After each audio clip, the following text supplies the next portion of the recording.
So heading home. guys, we're heading home. Yeah. And she was telling me the story of her upbringing and what life was like when she was a child. I said, that's so interesting. I said, you should turn the camera on and talk to me about it. Because you're saying in order just to survive, well, first, what age were you talking about? What age? Maybe around 3 or 4 years old. You can remember that far back? Yes, I exactly remember that. So when you were 3 or 4? 4 or 5, something like that. Okay, yeah. Somewhere in that young age, she remembers it. And you said in order to survive, you had to go and find food? Yes, because we saw that vacant lot and there is a lot of wild guava. And I remember that before we have that, like, okay, just to, in order for you to survive, we will just go somewhere else and find guava trees, fruits like balimbing, or balimbing we call it star fruit, something like that. It's kind of sour. And then after that, since we live in the riverbanks, we just dig some crabs, find some crabs and cut some crabs there, and we just, you know, have a burn fire in the riverbanks and just throw the crabs there, and after that we just eat it. Or sometimes we just grilled banana, even if it's not ripe banana, we can still use to it, even if it's that banana is already we call it bugtokon, like a damaged one, yeah, that you cannot sell because there's a lot of black something inside the banana. We can still eat that. Or yeah, and then we're just wild and free. I can say that wild and free because every morning when I get up, I remember that before eating breakfast or after eating breakfast, we already out in the house and find food, find fruits in order for you to survive. And yeah, and then we will just go back home when it's almost dark. Yeah. So you spent the whole day just looking for food? Yes. Just to live? Yep. Really? Yeah, that's why. why. A daily thing? Yeah. Every day? I can remember that because my mom, I grew up in my grandma and grandpa's house, and also with my uncle and aunties, and they're studying. So, and my grandpa and grandma used to work in a farm, and I have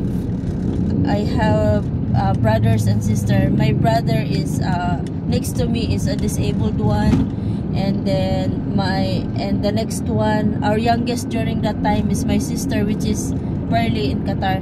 That's why when it comes to experience, I can say that we have, growing up, we have different experience with when we're still in my childhood, because barely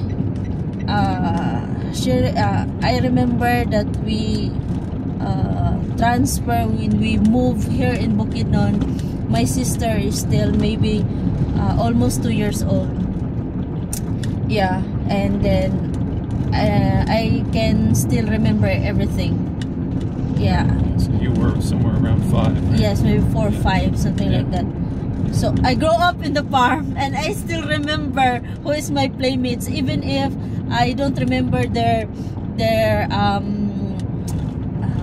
you know, their faces, but I can still remember the names, my playmates, which is really close to me.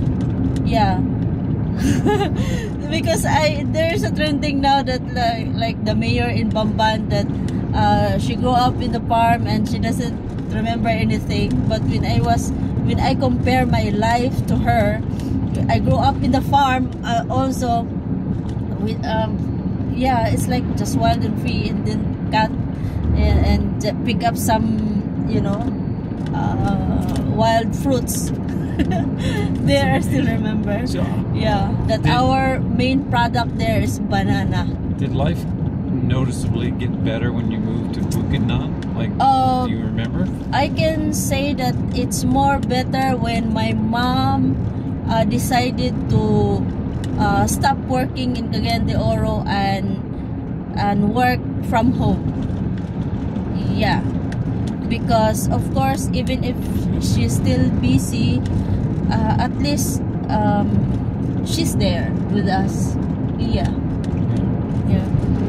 Even if the life is still hard, but when I compare that living in Cagayan de Oro, here in Bukidnon, I can say it's more better here in Bukidnon than in Cagayan de Oro. And that's what you're talking about when your younger days. You were in CDO, growing up in CDO. Yes, it's really hard. So how many years do you think you were doing that up there?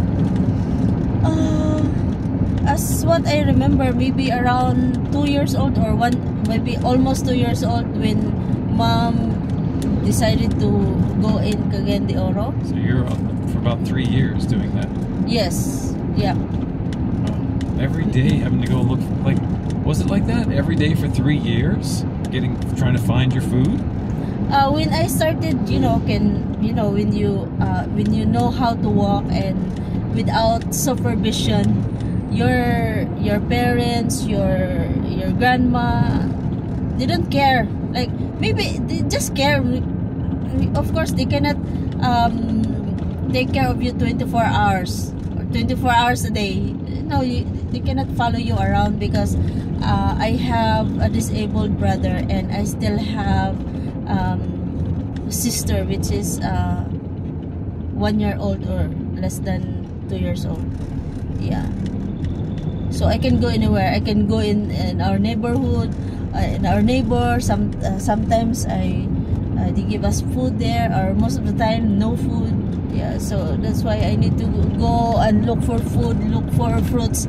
And for me, I was contented during that time. I was contented because no one will nag me. Where are you? Don't go anywhere. No. Yeah. So you're a little 5-year-old wandering around. Yes, in the trees. wandering around. Yeah, just go back home when it's almost dark. Well, weren't your family afraid, like, for snakes and things like that? No, we don't have. No worry. No worries about that. Why weren't there any worries about that? We even climb trees and pick up some siniguelas, balimbing fruits, and guavas. Yeah, it's like that. So what would you do as a little 5-year-old? Go out with a bag and try to fill it, or no? I'm just with my friends, neighbor friends. Yeah. So you mean you're out finding food just for yourself to eat? Exactly.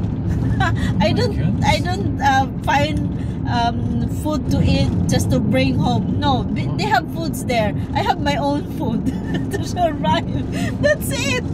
Yeah. So if you never found food for yourself, would you still be able to eat when you went home? Yeah, of course. Okay. Yeah, but we choose to roam around. Oh, okay. So yes. You're saying it's more of a supplemental thing. Yes, that go around and look for food than staying at home. Oh, okay. Yeah. So that's my childhood.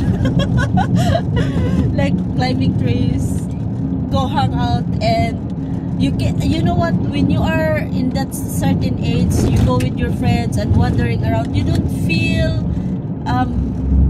starving, you don't feel hungry, because you're happy going around and taking a bath in the river. Yeah, so yeah. It's like that. Yeah, but most of the time I'm not alone. I'm with a group of friends. That's why I still remember. A group of 5-year-olds. Sometimes they're. The way you talk, it sounds like you're with 20-year-olds. No, but you're talking about 5-year-olds. No, they are just. Sometimes they're older than me, but I cannot say that I am the youngest. I still have friends who are younger than me, going around. Yeah, and sometimes I'm with my uncle, like the youngest brother of my mom. I'm with him sometimes. Most of the time I'm with him. Yeah, that's I can say my bodyguard. Yes. Well, that's an interesting background you had there. Yeah, I can. And this is like in the 80s, by the way. 90s. Oh, it's 90s. Yeah. I was thinking it was the 80s, but it was the 90s. 80s, because I was born 1983. Yeah. Hey, stick with me. I'll help you with the time. Sorry. 80s, 1980s. We moved 1990s here in Bukidnon. I live still 1880s. Oh my goodness. I can't believe that it's still 1980s, guys. So while the computers were starting to come on stream back home, old. she was a 5-year-old wandering around looking for food. Yeah. I can still remember Big that. difference. My mom don't know that. Do you want me to go down or just go home? You don't. Okay, Excuse us. just go home. Just go home. I have to make it a serious either left turn or straight ahead. Oh, anyway, we still have pizza there. Okay. Yeah. I didn't know if you still wanted to go down to McDonald's. No need. Okay. So, so yeah, my mom don't. She's not aware of my experience before, because I understand that she's really working hard for us. Imagine with disabled son and have a baby. No, it's amazing. So anyway, guys, we're Doremi. We call it Doremi because it's our gap is kind of if my siblings were all alive, we're 6, and then we're Doremi. Like there's only less than a year gap. That's our age gap. Wow. Yes, only my sister and my youngest brother, which is EJ, have this 2-year-old gap. But I still have eldest sister, and our gap is just 1 year. And next to me is also almost a year gap. And my brother, the disabled one, is like, yeah, it's like that. That's why we call it Doremi. Yeah, it's like that. That's why growing up, it's really hard. And even if we're poor, we don't blame our parents that we're poor. We don't have that. We don't have that kind of heart, blaming our parents because you were born poor. No. We still trying to give we can't promise to her that we can give a luxury life, but at least comfortable life. Like if she wants to eat pork, we can give it to her. If she wants to eat chicken, we can give it to her. Unlike before, it's so hard to buy pork, it's so hard to buy fish. Just like, okay, if you're hungry, just go to your backyard and sweet potato. Like, we're like that.